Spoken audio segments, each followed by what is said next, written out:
अस्सलाम वालेकुम जी फ्रेंड्स, की हाल थोड़ा सारे ने मैं उम्मीद है कि तुम सारे ठीक होवोगे। तो मैं अज की वीडियो तुहानूं विखाउण लगा अपने पिंड का माहौल, ठीक है, तो जो कि बहुत ही ज़बरदस्त है। इन्होंने दिनों एक्चुअली लगती पई है मुंजी, तो वेख सकते हो माशाल्लाह बूटे लगे हुए हैं। आह क्या ज़बरदस्त नज़ारे ने, चेक करो, पुराने दिन याद आ गए, ठीक है। तो अगों को तुहानूं विखाने पे कि मुंडे लगे मुंजी लाण, तो चेक करो बन्ना, ठीक है, बन्ने की बनावट, ठीक है। एक तरफ डर भी लगता पे कि थोड़ा बलांगा ही ना कि लग जाए, जिस तरह का बन्ना है, ठीक है। एक तरफ फ्रैश मुंजी लगी हुई है, एक तरफ 1-2 दिन पहला की लगी हुई है, ठीक है। तो फिलहाल चलने हैं, तो तुहानूं विखाने मुंडे लगे मुंजी लान, ठीक है।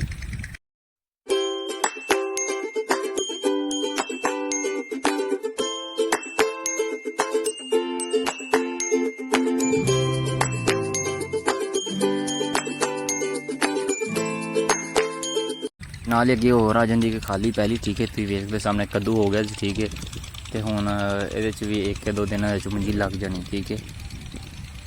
माशाल्लाह मुंजी स्टार्ट हो गई, सीजन स्टार्ट हो गया, तो आस्ता आस्ता गर्मी का भी जोर घटना है, एकदम वधना भी तो घटना भी।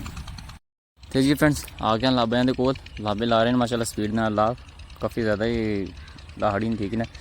तो तकरीबन अज के दिन च लाहड़ेंगे 1.5 किलो पहली मेरे अंदाजे, ठीक है। तो खप्पे छप्पे पूरी जा रहे हैं, ठीक है। माशाल्लाह सारे जवान मुंडे लगे ने, एक बाबा भी है मगर लगे ने माशाल्लाह फिर भी।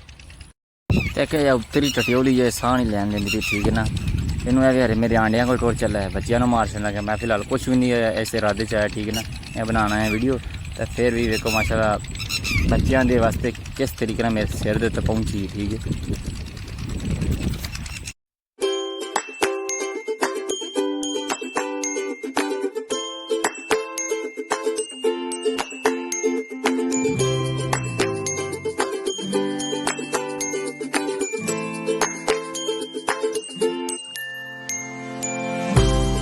जी दोस्तों टटियोली तो चढ़ा के जान मैं तो फटाफट इधर आ गया, क्योंकि सिर के टांटा करती फिर भी चेक करो नाल ही माहौल पिंड धनटू वाली बहाना। तो पहली गल तो देखो पातियाँ, ठीक है, शायद हाँ वेखियां तो होनी ने, ठीक है। मजाक करता तो चेक करो रौनक लगी हुई, मेले लगे हुए, ठीक है। पातियाँ तो रौनक पाई हुई है, यानी कि तूड़ी, ठीक है।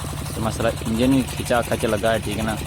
किचड़ पानी माशाल्लाह बहुत पानी सुटता पाया, ठीक है। सैड के लाभे लगे हैं, पैलियाँ वाह रहे हैं जी धड़ाधड़, ठीक है। तो लाभे ठंडा पानी फरोख्त किया जा रहा है, क्योंकि ज़मीन बहुत ज़्यादा गर्म है, उस वक्त ठंडा पानी फ्रैश पा रहे हैं, ठीक है। चेक करो बहुत ही खूबसूरत मंजर, तुहानूं पानी शानी विखाने कित्थे जांदा है।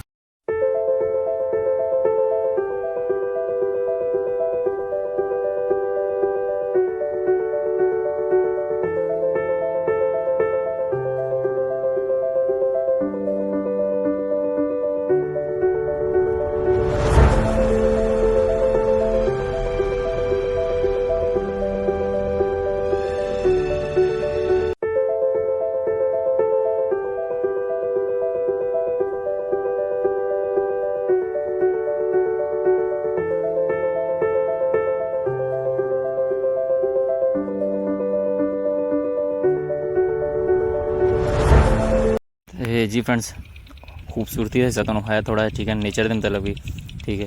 तो चेक करो नाल ही बाबे हरे लगे ने, पहली बांधे पे, ठीक है ना। मार के कड़ा छड़ा जो भी ना तो नहीं ज़्यादा पता है, ठीक है ना। तो बांधे पे पहली, तो कुछ बंगले भी तो फायदा चुकते हैं, ठीक है ना। खा रहे हैं कीड़े मकोड़े, ठीक है। तो बहुत ज़बरदस्त व्यू है इस टाइम जनाब, चेक करो, ठीक है। खूबसूरत माहौल है, बंगले माल चुकी जा रहे थे। इधर जनाब ने चूहा चुकया था, मगर बहुत ज़्यादा जने चंगे लगे हैं, ठीक है ना, चूहा खोने वास्ते, ठीक है। वो नस गए जी, आर पार हो गए। इधर सूरज भी नाले ना गरूब हो रहा है, ठीक है। थोड़ी जी ना यदि भी ना तपश घट गई, तो सुकून आ गया, चस आ गई, ठीक है।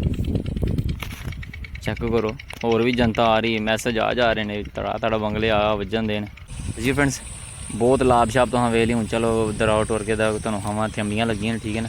तो हूँ दिल करता पे ला के खा लो जी, माशाल्लाह बहुत ज़्यादा फल लगा हुआ है, ठीक है। मैंगो का सीज़न है, हाँ तो अम्ब लगे हैं, ठीक है। चेक करो, ठीक है, बहुत ज़बरदस्त व्यू है इस टाइम।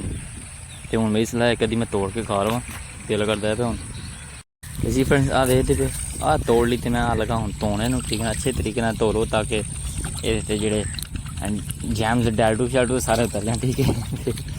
मैं हूँ जगह चलो क्यों ना पूरा अम्मी ने अच्छे तरीके वाश कर लवी, तो तुहानूं विखा लवी।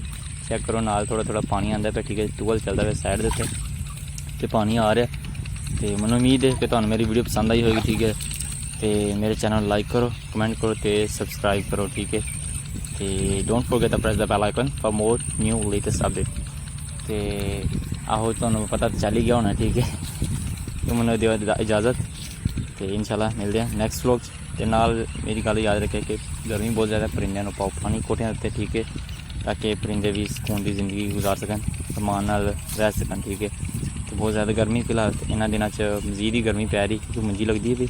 ਤੇ ਕੋਸ਼ਿਸ਼ ਆਹੀ ਕਰੋ ਆਪਣੇ ਕੋਠਿਆਂ 'ਤੇ ਲਾਓ, ਯਾਨੀ ਕਿ ਕੱਪ ਛੱਪ ਜਿਨ੍ਹਾਂ 'ਚ ਪਾਣੀ ਪੂਣੀ ਪਾ ਕੇ ਬੰਦਾ ਰੱਖ ਦਿੰਦਾ। ਤੇ ਮੈਂ ਹੁਣ ਗਰਮ ਦੀ ਖਾ ਲਵਾਂ।